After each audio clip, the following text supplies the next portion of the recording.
अस्सलाम वालेकुम। आज हम एप्लीकेशन ऑफ डिफरेंशियल इक्वेशन के हवाले से बात करेंगे। फ़र्स्ट एप्लीकेशन तो ऑर्थोगोनल ट्रेजेक्टरी की थी जो हमने डिस्कस कर ली है प्रीवियस लेक्चर्स के अंदर। ना वो एप्लीकेशन जो आपकी बुक के अंदर रेफरेंस बुक के अंदर डिस्कस की जा रही है वो हम आज डिस्कस करते हैं। द पहली एप्लीकेशन जो है वो that is basically a growth and decay model. इसके हवाले से देखें, अगर मैंने जैसे लिखा हुआ है इसमें कि in biological application the rate of the growth of certain population bacteria small animals और short period of time is proportional to the population present at time. That means जो प्रेजेंट टाइम पे पॉपुलेशन होगी वही cause होगा of course के future के अंदर जो है पॉपुलेशन कितनी तेज़ी से बढ़ रही है इस हवाले से। इसी तरीके से डीके अगर है तो ज़ाहिर है जो प्रेजेंट स्टेट होगी उसी के रिस्पेक्ट से ही डीके वो आपके पास आएगा।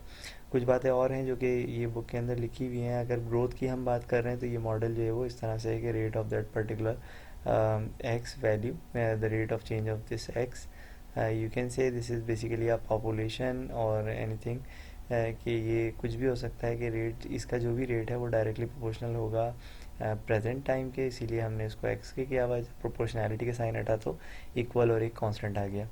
रिमेंबर दैट कि ये एक इनिशियल वैल्यू प्रॉब्लम होगी क्योंकि इस इनिशियल वैल्यू प्रॉब्लम की वजह से ही आप फाइनल पर्टिकुलर सोल्यूशन वो इवेल्यूएट कर पाएंगे। कुछ बातें इसमें दी हुई है वो आप रीड कर लीजिएगा, लेकिन जो हाईलाइट किया हुआ है हम इस चीज़ों को फ़िलहाल जो है वो पढ़ रहे हैं। तो पहली एप्लीकेशन जैसे कि बैक्टीरिया ग्रोथ की यहाँ पे डिस्कस की जा रही है। जैसे आज कल जो सिनेरियो चल रहा है उस वायरस के अंदर भी आप जो है वो सेम यही मॉडल अप्लाई कर सकते हैं कि अगर आप जो है वो P naught number of bacteria या P naught number of virus किसी भी वेबसाइट से आप जो है वो उसको देख लें कि क्या है आपके पास करंट आज की डेट के अंदर जो है वो क्या उसकी वैल्यू है, कितने नंबर्स ऑफ इफेक्टिव हैं। रिमेंबर दैट कि इस वक्त जो है वो हम लीनियर मॉडल को जो है वो डिस्कस कर रहे हैं।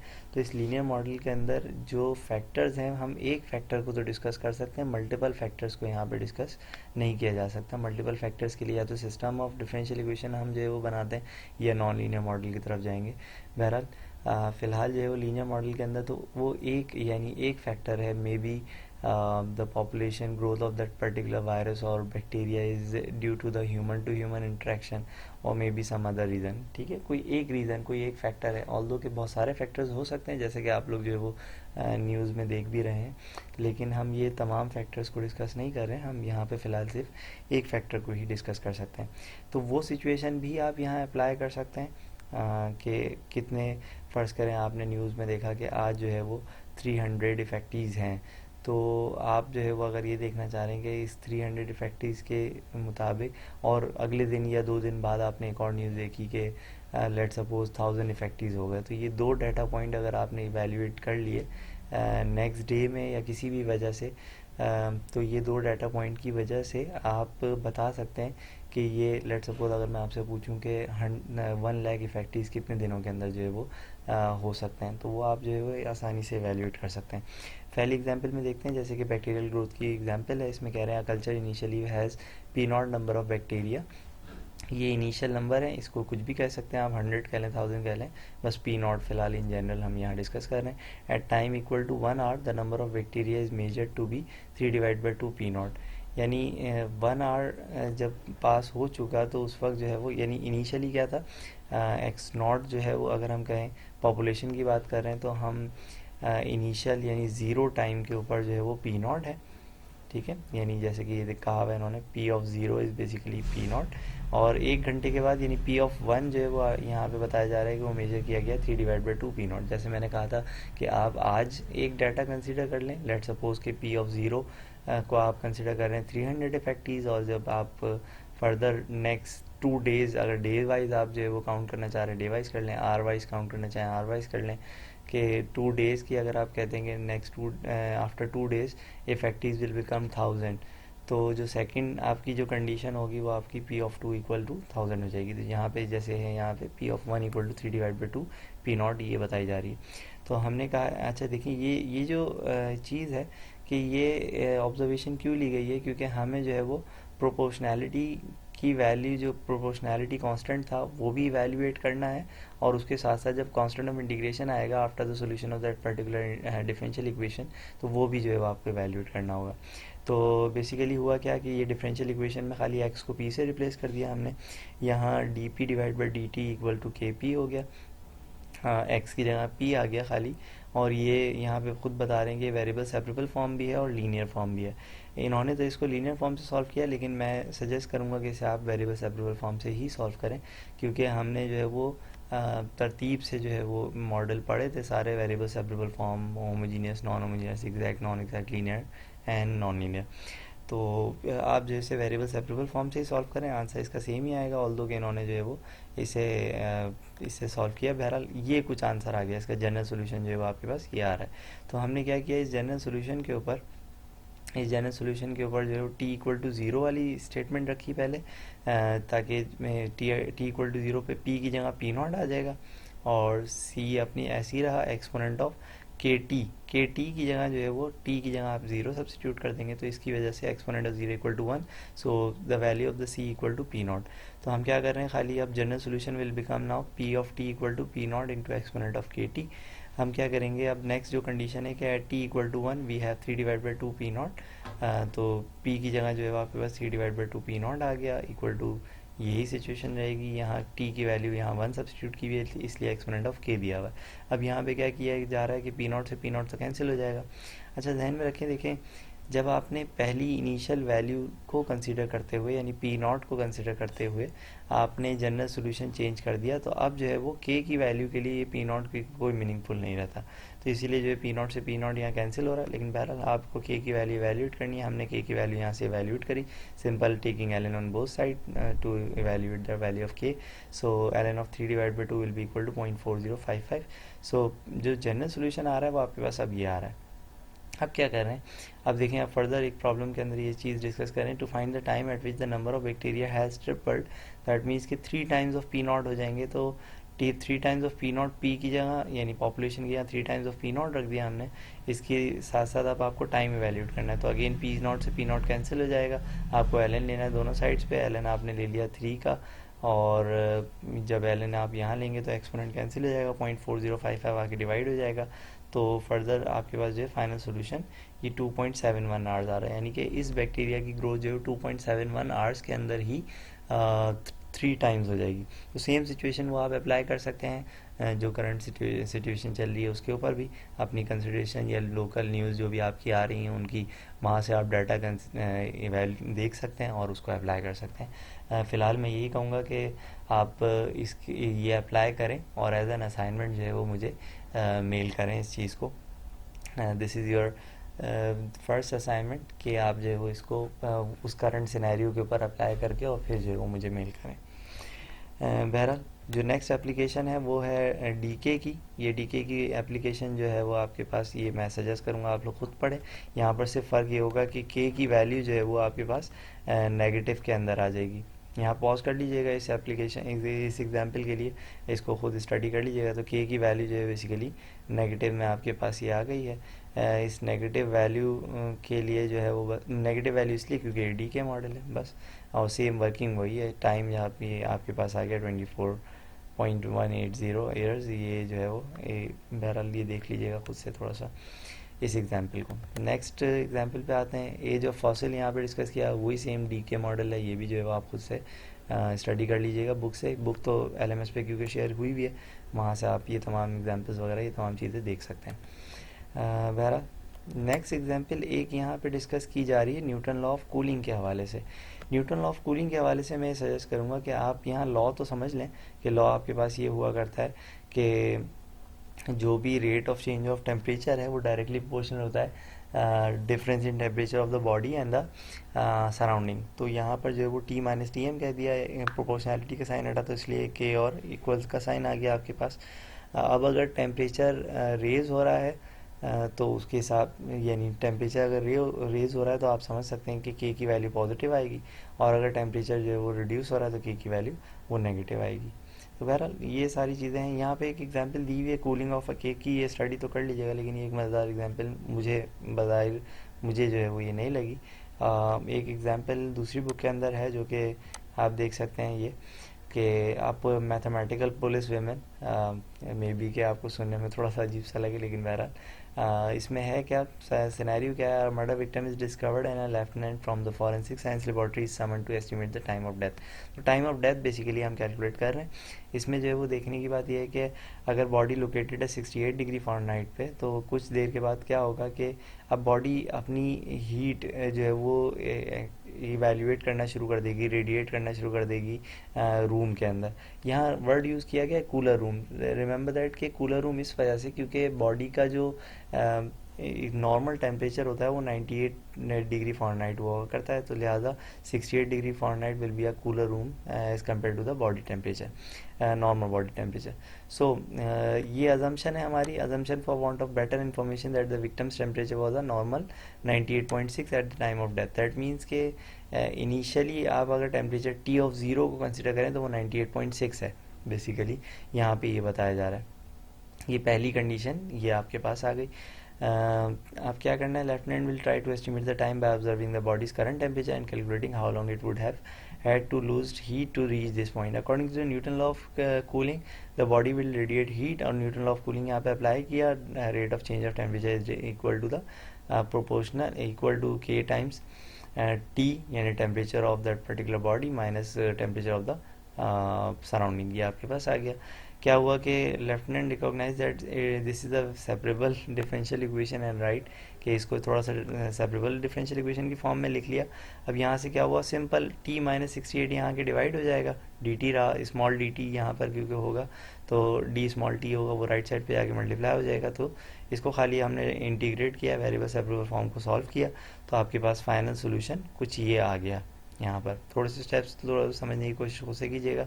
यहाँ कुछ कंसिडरेशन भी है कि एक्सपोनेंट ऑफ सी को एक इक्वल लिया हुआ है। तो बहरहाल फाइनल सोल्यूशन आपके पास ये आ रहा है। नाउ अब क्या किया गया कि now lieutenant now the constant K and B must be determine, K और बी को डिटरमाइन करना है हमें, एंड दिस रिक्वायर्स इन्फॉर्मेशन।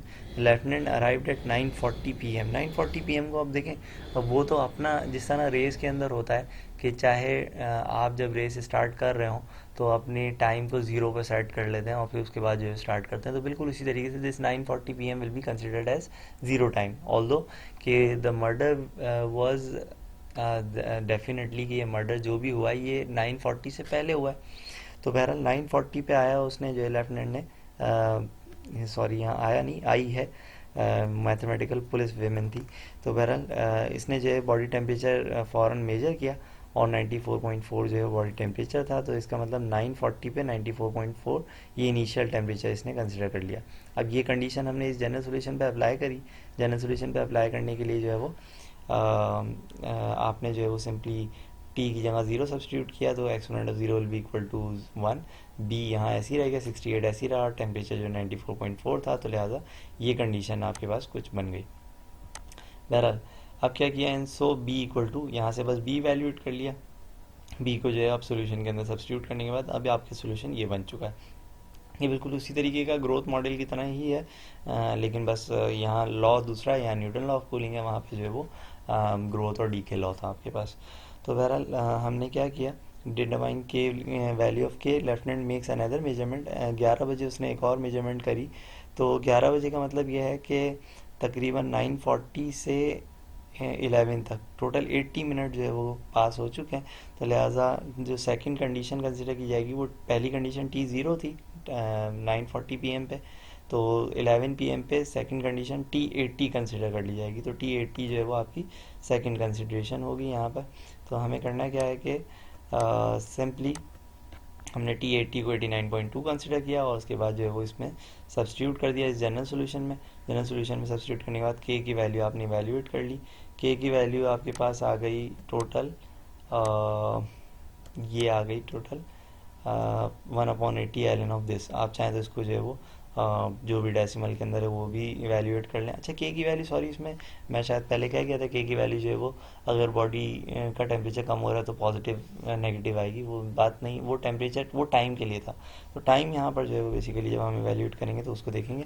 तो देखें बहरहाल क्योंकि हमारी कन्वीनियंस के लिए हमने सोचा था कि 98.6 जो है वो टाइम ऑफ डेथ पे उसका टेम्परेचर था। आप चाहे तो इसे 100 कर लें, बुखार हो रहा था तो 102 हो जाएगा, 103 हो जाएगा, 104 हो जाएगा, 105-6 पे तो वैसे ही बंदा मर जाता है। तो बहरहाल होगा ये कि 98.6 पे आप जो है वो कंसिडर कर लें।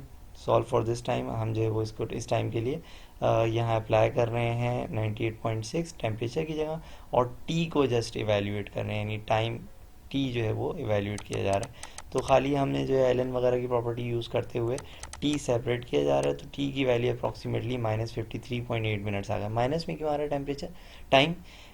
बिकॉज क्योंकि आप ये सोचें कि 9:40 को आपने 9:40 पीएम को उस लेफ्टिनेंट ने ज़ीरो कंसिडर किया था। तो 9:40 पीएम से तो पहले ही ज़ाहिर डेथ हुई होगी। तो 9:40 पीएम से पहले जो है वो 53 मिनट्स या फिर अप्रॉक्सीमेटली 54 कह लें इसको आप, कि 54 मिनट्स बिफोर 9:40 वो कंसिडर कर लिया जाएगा। तो उसके हिसाब से 9:40 से 54 मिनट्स अगर आप काउंट कर लें, 53 मिनट्स काउंट 54 मिनट्स काउंट कर लें अप्रॉक्सीमेटली, तो ये 8:46 पीएम ये टाइम बनता है। तो बहरहाल ये न्यूटन लॉ ऑफ कूलिंग की एक एप्लीकेशन थी जो यहाँ पे सॉल्व की गई है। वेरिएबल सेपरेबल फॉर्म ही है यहाँ पर भी, और उसकी तरीके से जो है वो सॉल्व की जा रही। बहरहाल एक और एप्लीकेशन देखते हैं। इसमें मिक्सचर्स की है, ये खुद से आप लोग कर लीजिएगा, फ़िलहाल जो है वो हम डिस्कस नहीं कर रहे हैं। हम जो है सीरीज़ सर्किट की एप्लीकेशन समझें। सीरीज़ सर्किट के लिए पहले तो आपको ये देखना होगा कि हमारे सर्किट के लॉज कौन कौन से हैं। लॉ को इवैल्यूएट करने के लिए एक मिनट रुकिएगा।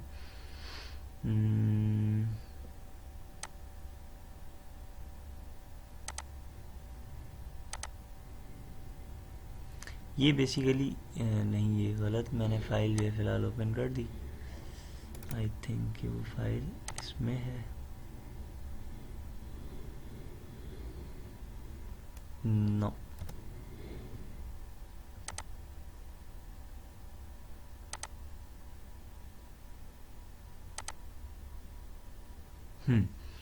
अब इसमें देखें ये हमारे कुछ लॉज हैं सीरीज सर्किट के लिए कि वैसे तो किरचॉफ्स लॉ आपके पास मालूम होता है, sum of the voltage drop across the circuit with respect to their component is equal to the total electromotive force in a circuit. तो ये तो किरचॉफ्स लॉ है सिंपल, लेकिन वोल्टेज ड्रॉप अक्रॉस रजिस्टर जो है वो आपके पास आई आर के इक्वल होता है। वोल्टेज ड्रॉप अक्रॉस कैपेसिटर जो है वो क्यू डिवाइड बाई सी के इक्वल होता है, where Q represent the charge. और इसी तरीके से वोल्टेज ड्रॉप अक्रॉस इंडक्टर जो है वो L and rate of change of current I जो है वो इसके D I by D T के इक्वल हुआ करता है। तो होगा क्या कि इसी तीनों लॉज के मुताबिक इंडक्टर के लिए हम एल रिप्रेजेंट करते हैं, इंडक्टर को एल से जो है वो डिनोट किया जाता है आमतौर पे, कैपिटल एल से। इसी तरीके से कैपेसिटर को कैपिटल सी से डिनोट किया जाता है।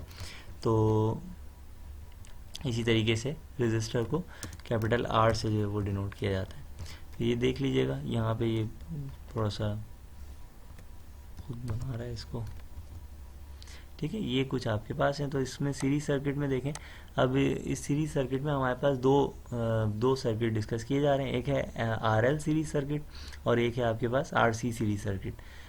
तो आर एल सीरीज सर्किट के अंदर आप देखें कि voltage drop across this R L series या एल आर सीरीज सर्किट, तो पहले तो वोल्टेज ड्रॉप होगा इंडक्टर पे और फिर उसके बाद वोल्टेज ड्रॉप हो जाएगा आपका रजिस्टर पे, और ये इक्वल हो जाएगा इलेक्ट्रोमोटिव फोर्स के। तो इंडक्टर का voltage drop L D I by D T होता है किरचॉफ लॉ के मुताबिक, प्लस जो रजिस्टर का वोल्टेज ड्रॉप है वो आई आर के इक्वल होता है किरचॉफ लॉ के मुताबिक, और ये E T E electromotive force के बराबर हो जाएगा। आप देख सकते हैं कि अगर मैं इस पूरी इक्वेशन को एल से डिवाइड करा दूं, तो एल से डिवाइड कराने के बाद जो ये इक्वेशन एक लीनियर फॉर्म में आ जाएगी। रिमेंबर दैट कि आर एल और ई ये कांस्टेंट होते हैं। सर्किट के अंदर कितनी इलेक्ट्रोमोटिव फोर्स आपने दी है, कितना इंडक्टर आपने लगाया हुआ है, और कितने हेनरी का इंडक्टर आपने लगाया हुआ है, और कितने ओम्स का रजिस्टर आपने लगाया हुआ है, ये हमें मालूम होता है, तो लिहाजा ये कांस्टेंट है। इसी तरीके से आर सी सीरीज सर्किट के हवाले से अगर आप देखें तो ये भी एक लीनियर डिफरेंशियल इक्वेशन ही है, linear form of the differential equation ही है।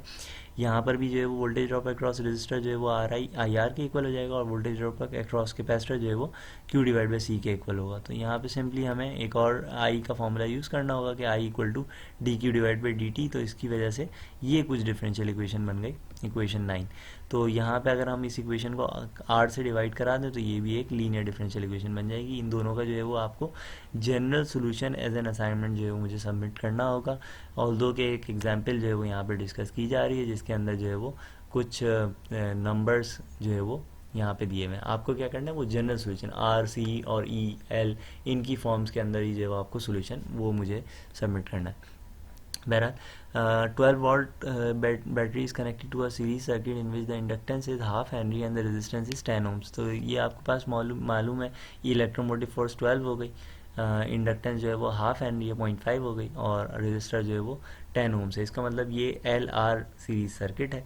तो एल आर सीरीज सर्किट की इक्वेशन को यूज़ करते हुए आपने ये इक्वेशन बनाई, हाफ यहाँ पर गिवन था, आप चाहें तो इसको इक्वेशन को 2 से मल्टीप्लाई करा दें, तो यहाँ से जो है वो 20i ये बन जाएगा और यहाँ पर 24 आ जाएगा। तो लिहाजा यहाँ इन्होंने लीनियर से सॉल्व करने की कोशिश की हुई है, लीनियर से इंटीग्रेटिंग फैक्टर इवैल्यूएट किया, इंटीग्रेटिंग फैक्टर को मल्टीप्लाई किया, क्लोज फॉर्म के अंदर लिखा, जो स्टेप्स आपने लीनियर के अंदर पढ़े थे वही सब कुछ है लीनियर डिफरेंशियल इक्वेशन के अंदर, कि यहाँ पर जो है वो वही स्टेप्स फॉलो करते हुए आपने जो है वो simply integrating each side of the last equation, solving for I की वैल्यू ये आ गई। तो हमने जो है वो, हमें पता है आई 0 पे 0 होता है, तो इम्प्लाइज दैट यहाँ पे सी कांस्टेंट ऑफ इंटीग्रेशन की वैल्यू इवैल्यूएट करके फाइनल सोल्यूशन, पर्टिकुलर सोल्यूशन हमने ये इवैल्यूएट कर लिया। तो बहरहाल यहाँ तक हमें समझना है, पर्टिकुलर सोल्यूशन जो है वो आपके पास आ चुका। अब अगर आपसे कह दिया जाए कि टाइम टी पे बता दें कितना करंट होगा, तो आप इवैल्यूएट कर सकते हैं यहाँ पे सिंपली। अच्छा, इसी तरीके से एक रिमार्क्स है जो कि फ़र्स्ट उस ग्रोथ एंड डी के मॉडल के अंदर, बैक्टीरिया ग्रोथ के अंदर जो है वो एक यहाँ पे डिस्कस किया जा रहा है कि ये जो बैक्टीरिया ग्रोथ मॉडल था वहाँ पर, वो जहन में रखिएगा कि उसे बताया गया था, मैं एक दफ़ा और शो कर देता हूँ कि देखें ये एक्सपोनेंशियल ग्रोथ मॉडल था ना, एक्सपोनेंशियली जो है वो यहाँ पे रिज़ल्ट आ रहे थे, लेकिन ऐसा होता नहीं है आमतौर पे, जो है वो एक्सपोनेंशियली रिज़ल्ट जो है वो आपके पास नहीं आ रहे होते। यानी टाइम मतलब ऐसा भी तो होगा ना कि किसी टाइम पे जो है वो रुक जाएगा, यानी ग्रोथ होना रुक जाएगी, और फिर कुछ टाइम के बाद जो है वो ग्रोथ होना, आइडियली तो ऐसा होता है कि वो ग्रोथ जो है वो थोड़ी देर बाद स्टार्ट हो रही है किसी भी रीज़न की वजह से, यानी उसके अंदर कोई ना कोई एक फैक्टर है जिसकी वजह से जो है वो उसकी ग्रोथ थोड़ी देर के लिए रुक रही है। तो नॉर्मली जो है वो ग्राफ इस तरह का बनता है, लेकिन अगर हम उसको माइक्रोस्कोपिक लेवल पे देखेंगे तो इस तरह बन जाएगा ग्राफ, और उसके बाद फर्दर माइक्रोस्कोपिक लेवल पे उसको हम और ज़्यादा जूम इन करके देखेंगे, बहुत ज़्यादा करीब करीब टाइम पे चेक करेंगे, तो ग्राफ अगेन वही एक्सपोनेंशियल ग्रोथ वही आएगा। ये मार्क्स भी पढ़ लीजिएगा। यही हमारी एप्लीकेशन थी जो कि हमें डिस्कस करनी थी फर्स्ट ऑर्डर डिफरेंशियल इक्वेशन के हवाले से। असाइनमेंट मत भूलिएगा, असाइनमेंट जो है वो आपका एक तो वो है कि आप जो करंट सिचुएशन चल रही है उसके हवाले से जो भी वायरस आपके पास डाटा न्यूज़ के अंदर आ रहा है, वो डाटा आप जो है वो कलेक्ट करें, 2 दिन का कलेक्ट कर लें। पहले दिन के लिए जो है वो आप उसको ज़ीरो डाटा से कंसिडर कर लीजिएगा, सेकंड डे के लिए आप उसको कंसिडर कर लें, जो भी है वो डाटा कलेक्ट करके, और आप जो है वो उसको बताएं कि लेट सपोज़, मैं ये तो नहीं कहूँगा कि पाकिस्तान के अंदर या पाकिस्तान का डाटा कलेक्ट करें तो आप पाकिस्तान का कर लें, लेकिन बहरहाल आप बता दें कि फ़र्ज़ करें अगर करंटली इफ़ेक्टीज़ जो है वो लेट सपोज़ अगर 12,000 है या 13,000 है, तो आप जो है बताएं कितने दिन लगेंगे उसे लेट सपोज़ 50,000 पहुंचने में। ठीक है, अल्लाह ना करे कि इस सिचुएशन से जो है वो कंट्रोल हो जाए तो ज़्यादा बेहतर बात है, लेकिन बहरहाल आप जो है वो एक सिनेरियो बना के, एक क्वेश्चन बना के उसको सॉल्व करके शो करें। दूसरा जो है वो आपको एल आर सीरीज सर्किट और आर सी सीरीज सर्किट को जो है वो जनरली सॉल्व करना है, आर एल सी और ई की फॉर्म के अंदर। ठीक है, ये फर्स्ट असाइनमेंट आप जो है वो जल्द से जल्द सबमिट कर दीजिएगा, जल्द से जल्द का मतलब नेक्स्ट वीक तक सबमिट कर दें। थैंक यू, अल्लाह हाफ़िज़।